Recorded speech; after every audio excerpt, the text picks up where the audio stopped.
राकीब उल हुसैन जिंदाबाद,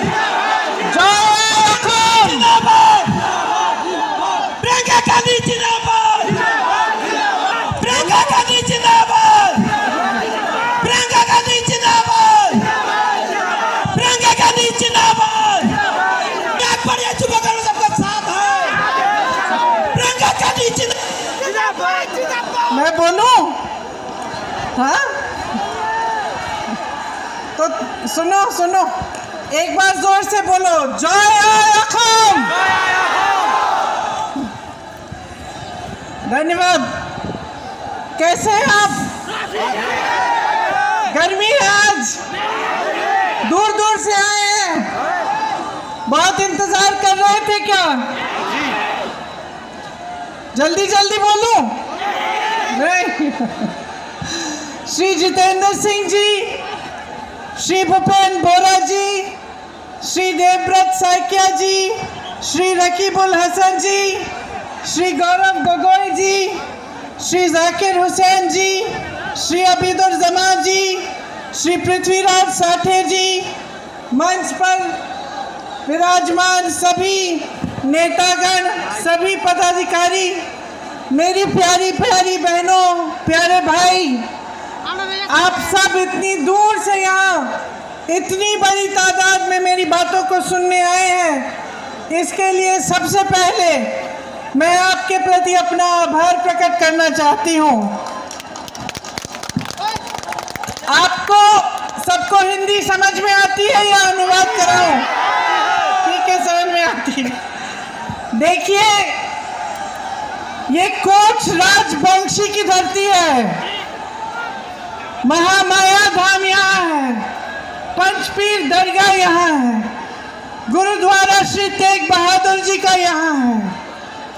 ये एक ऐसी धरती है जहाँ से पूरे देश को संदेश जाता है कि ये देश एक है, हम सब एक महान परिवार है और इस देश के लिए हम सब एकजुट होकर लड़ेंगे।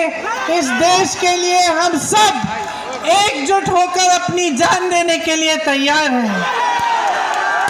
मेरे भाई श्री राहुल गांधी जी ने कन्याकुमारी से कश्मीर तक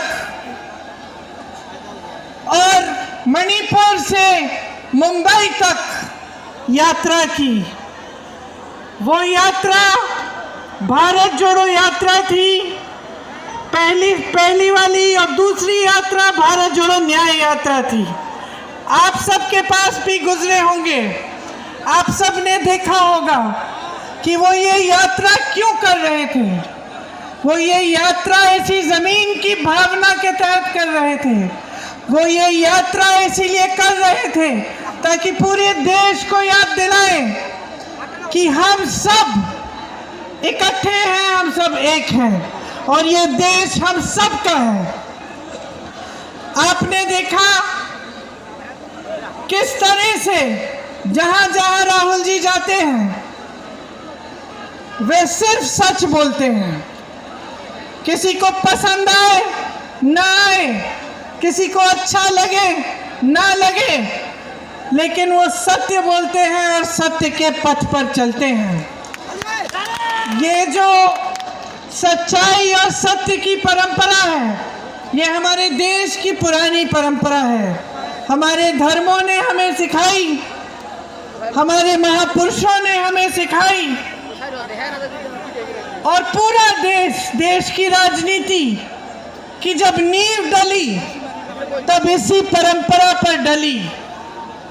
महात्मा गांधी जी ने भी यही सत्य का पथ पकड़ा था। हमारे पूरे जो स्वतंत्रता आंदोलन की नींव थी वह यही थी, सत्य, सच्चाई और देश और जनता की सेवा। लेकिन आज देश में क्या हो रहा है? प्यारी बहनों, प्यारे भाई, जो आज देश में हो रहा है उसको समझने के लिए आपका ध्यान मैं कुछ चीज़ों की प्रति आकर्षित करूंगी।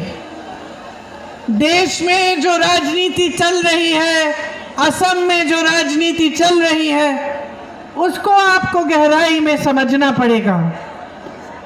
हालात ये है कि एक तरफ अपार सत्ता है, अपार धन है, मेरे मीडिया के साथी यहाँ हैं, अपार मीडिया आज सरकारों के साथ है।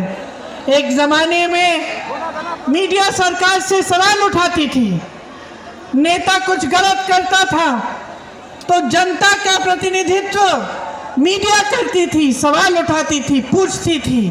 एक जमाने में सत्ता को जनता पूछ सकती थी, जनता सवाल उठा पाती थी, लेकिन आज पूरी सत्ता एक पार्टी के साथ है और उन्होंने इस लोकतंत्र को बचाने और मजबूत करने वाले सारे संस्थान कमजोर कर रखे हैं। चाहे वो मीडिया हो, चाहे न्यायपालिकाएं हो, चाहे दूसरे संस्थान जैसे इलेक्शन कमीशन हो, तमाम संस्थानों को कमजोर करने का प्रयास इन्होंने हमेशा किया है। इनके धन बल से सरकारें गिराई जाती हैं, सत्य का जो पथ है इन्होंने छोड़ डाला है। तो आज चाहे असम में, चाहे पूरे देश में एक ऐसी राजनीति चल रही है जो जनता के लिए नहीं चल रही है। असम के अपने मुख्यमंत्री को देखिए और उनकी तुलना बाकी मुख्यमंत्रियों से कीजिए जो कांग्रेस के प्रदेशों में कांग्रेस की सरकारें चला रहे हैं। आप रेवंत रेड्डी से पूछेंगे कि रेवंत जी तेलंगाना में आप क्या कर रहे हैं, तो वो आपको सारे काम गिनाएंगे। वो कहेंगे कि जो कांग्रेस पार्टी ने गारंटी दी थी चुनाव से पहले उनको पूरा करने का काम कर रहा हूँ। अगर आप आज कर्नाटका के सीएम से पूछेंगे कि आप क्या कर रहे हैं, तो कर्नाटका के सीएम आपको बताएंगे कि जो कांग्रेस ने गारंटी चुनाव से पहले दी उनको पूरा करने का काम कर रहे हैं।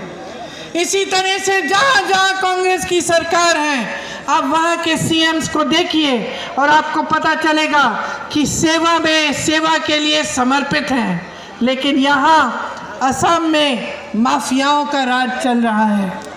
भू माफिया, सुपारी माफिया, बालू माफिया, कोयले का माफिया, हर तरफ देखें तो वसूली और माफिया चल रही है।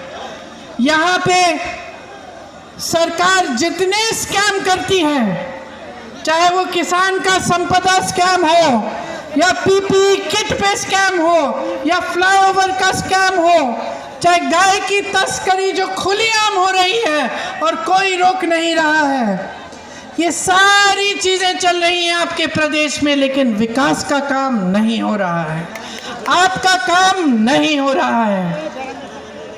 यहाँ के सीएम के खिलाफ बड़े बड़े आरोप थे जब वो कांग्रेस पार्टी में थे, तब उनके खिलाफ एक बड़ा आरोप था। जैसे ही वो बीजेपी में शामिल हुए वो सारे आरोप गायब हो गए। बीजेपी ने एक वॉशिंग मशीन बनाई है जिसके अंदर जिसको डालो पहले वो भ्रष्ट कहते हैं, जो भ्रष्ट होता है दूसरी पार्टियों से लाके अपनी वॉशिंग मशीन में डाल के साफ कर देते हैं। तो ये सबसे पहले इन्होंने आपके ही सीएम के साथ किया।